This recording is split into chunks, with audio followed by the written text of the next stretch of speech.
ಪ್ರಿಯರೇ, ದಿನದ ಬದುಕಿಗೊಂದು ಕ್ರಿಸ್ತನ ಈ ದನಿ ನಮ್ಮೆಲ್ಲರಿಗೂ ಪ್ರೇರಣೆ ಆಗಲಿ. ಪೂಜಾ ವಿಧಿಯ ಪಾಸ್ಕ ಕಾಲದ 3ನೆಯ ವಾರ, ಏಪ್ರಿಲ್ 24, 2026 ಶುಕ್ರವಾರ. ಸಂತ ಯೋವಾನನು ಬರೆದ ಪವಿತ್ರ ಶುಭ ಸಂದೇಶದಿಂದ ವಾಚನ. 6ನೇ ಅಧ್ಯಾಯ 52ರಿಂದ 59ರವರೆಗಿನ ವಚನಗಳು. ಆ ಕಾಲದಲ್ಲಿ ಯಹೂದ್ಯರಲ್ಲಿ ತೀವ್ರ ವಾಗ್ವಾದ ಉಂಟಾಯಿತು. ಈತನು ತನ್ನ ಮಾಂಸವನ್ನು ತಿನ್ನಲು ಹೇಗೆ ಕೊಟ್ಟಾನು ಎಂದು ಕೇಳತೊಡಗಿದರು. ಅದಕ್ಕೆ ಯೇಸು, ನಾನು ನಿಮಗೆ ಸತ್ಯವಾಗಿ ಹೇಳುತ್ತೇನೆ, ನೀವು ನರಪುತ್ರನ ಮಾಂಸವನ್ನು ತಿನ್ನದೆ ಆತನ ರಕ್ತವನ್ನು ಕುಡಿಯದೆ ಹೋದರೆ ನಿಮ್ಮಲ್ಲಿ ಜೀವ ಇರುವುದಿಲ್ಲ. ನನ್ನ ಮಾಂಸವನ್ನು ತಿಂದು ನನ್ನ ರಕ್ತವನ್ನು ಕುಡಿಯುವವನಲ್ಲಿ ನಿತ್ಯ ಜೀವ ಇರುತ್ತದೆ. ಅಲ್ಲದೆ ಅಂತಿಮ ದಿನದಂದು ನಾನು ಅವನನ್ನು ಜೀವಕ್ಕೆ ಎಬ್ಬಿಸುತ್ತೇನೆ.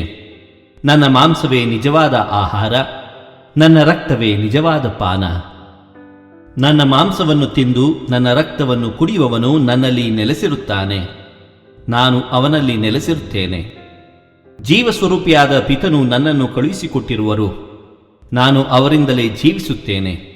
ಅಂತೆಯೇ ನನ್ನನ್ನು ಭುಜಿಸುವವನು ನನ್ನಿಂದಲೇ ಜೀವಿಸುತ್ತಾನೆ. ಸ್ವರ್ಗದಿಂದ ಇಳಿದು ಬಂದ ರೊಟ್ಟಿ ಇದೆ. ನಿಮ್ಮ ಪೂರ್ವಜರು ಮನ್ನವನ್ನು ತಿಂದರೂ ಸಾವಿಗೆ ತುತ್ತಾದರು. ಇದು ಹಾಗಲ್ಲ. ಈ ರೊಟ್ಟಿಯನ್ನು ತಿನ್ನುವವನು ಚಿರಕಾಲ ಬಾಳುವನು ಎಂದು ಹೇಳಿದರು. ಕಫೆರ್ನೌಮಿನ ಪ್ರಾರ್ಥನಾ ಮಂದಿರದಲ್ಲಿ ಯೇಸು ಬೋಧನೆ ಮಾಡುತ್ತಿದ್ದಾಗ ಆಡಿದ ಮಾತುಗಳಿವು. ಪ್ರಭುವಿನ ಶುಭ ಸಂದೇಶ. ಕ್ರಿಸ್ತರೇ, ನಿಮಗೆ ಸ್ತುತಿ ಸಲ್ಲಲಿ. ಪ್ರಭು ಯೇಸುವಿನಲ್ಲಿ ಆತ್ಮೀಯರೇ, ತಿರಸ್ಕಾರ ಎನ್ನುವುದು ಯಾರೂ ಕೂಡ ಸ್ವೀಕರಿಸುವಂತಹ ವಿಷಯವಲ್ಲ. ಯೋವಾನರ ಶುಭ ಸಂದೇಶದಲ್ಲಿ ನಾವು ನೋಡುತ್ತೇವೆ, ಪ್ರಭುವಿನ ಸ್ವಂತ ಜನರೇ ಅವರನ್ನು ತಿರಸ್ಕರಿಸುತ್ತಾರೆ. ಇದೇ ವಿಪರ್ಯಾಸ. ಅಂದರೆ ಪ್ರಭುವನ್ನು ಅವರ ಸ್ವಜನರೇ ಗುರುತಿಸದೆ ಹೋದದ್ದು ಬಹಳ ದುಃಖಕರವಾದ ವಿಷಯ ಅಲ್ಲವೇ? ಈ ತಿರಸ್ಕಾರದ ಒಂದು ಪ್ರಮೇಯವನ್ನು ಇಂದಿನ ಶುಭ ಸಂದೇಶದಲ್ಲಿ ನಾವು ಕಾಣುತ್ತೇವೆ. ಬೇಡ ಎನ್ನುವ ಗಂಡನಿಗೆ ಮೊಸರಲ್ಲೂ ಕಲ್ಲು ಎಂಬ ಒಂದು ಗಾದೆ ಇದೆ. ಯಾರಾದರೂ ಆಗದ ವ್ಯಕ್ತಿ ಇದ್ದರೆ ನಮಗೆ ಅವರಿಗೆ ಏನು ಮಾಡಿದರೂ ಅದು ಇಷ್ಟವಾಗುವುದಿಲ್ಲ. ಕಾರಣ ಆ ವ್ಯಕ್ತಿಯ ವ್ಯಕ್ತಿತ್ವ. ವ್ಯಕ್ತಿಯಿಂದ ಹೊರಬರುವ ಆತನ ವ್ಯಕ್ತಿತ್ವ, ಮಾತು, ಕ್ರಿಯೆ ಎಲ್ಲವೂ ಆತನೇ ಆಗಿರುತ್ತಾನೆ. ಇದಕ್ಕಾಗಿ ಆತನಿಂದ ಹೊರಬರುವುದೆಲ್ಲವೂ ನಮಗೆ ಇಷ್ಟವಾಗುವುದಿಲ್ಲ. ಇದೇ ರೀತಿ ಯಹೂದ್ಯರು ಕೂಡ ಯೇಸು ಸ್ವಾಮಿಯನ್ನು ದ್ವೇಷಿಸುತ್ತಿದ್ದರು, ಅವರ ಬಗ್ಗೆ ಅಸೂಯೆ ಪಟ್ಟುಕೊಂಡಿದ್ದರು. ಆದ್ದರಿಂದ ಅವರು ಆಡಿದ ಮಾತು, ಅವರು ಮಾಡಿದ ಕೆಲಸಗಳ ಬಗ್ಗೆ ಮತ್ತು ಅವರು ಮಾಡಿದ ಪವಾಡಗಳ ಬಗ್ಗೆ ಹೆಚ್ಚು ವಿರೋಧವನ್ನು ವ್ಯಕ್ತಪಡಿಸುತ್ತಿದ್ದರು. ಯೇಸು ಸ್ವಾಮಿ ಇಂದಿನ ಶುಭ ಸಂದೇಶದಲ್ಲಿ ನನ್ನ ಮಾಂಸವೇ ನಿಜವಾದ ಆಹಾರ, ನನ್ನ ರಕ್ತವೇ ನಿಜವಾದ ಪಾನವೆಂದು ಹೇಳುತ್ತಾರೆ.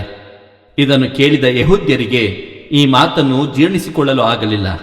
ಕಾರಣ ಇದಾಗಲೇ ಅವರು ಯೇಸು ಸ್ವಾಮಿಯನ್ನು ದ್ವೇಷಿಸುತ್ತಿದ್ದರು.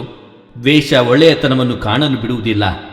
ಹಲವು ಕಲಹ ಮತ್ತು ಕಿತ್ತಾಟಕ್ಕೆ ದ್ವೇಷವೇ ಕಾರಣ ಅಲ್ಲವೇ? ಇಂತಹ ದ್ವೇಷವನ್ನು ಬಿಟ್ಟು ಎಲ್ಲರಲ್ಲಿ ಒಳ್ಳೆಯತನವನ್ನು ಕಾಣುವ ಬದುಕು ನಮ್ಮದಾಗಲಿ.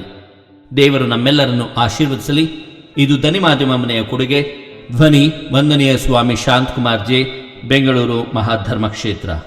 ಪ್ರಿಯರೇ, ಈ ಚಾನೆಲ್ ಅನ್ನು ಸಬ್ಸ್ಕ್ರೈಬ್ ಮಾಡಿ ಪ್ರತಿದಿನ ದೇವರ ವಾಕ್ಯವನ್ನು ಆಲಿಸುತ್ತಾ ಅದನ್ನು ಇತರರೊಂದಿಗೆ ಹಂಚಿಕೊಳ್ಳಲು ನಮಗೆ ನೆರವಾಗಿರಿ. ಧನ್ಯವಾದಗಳು.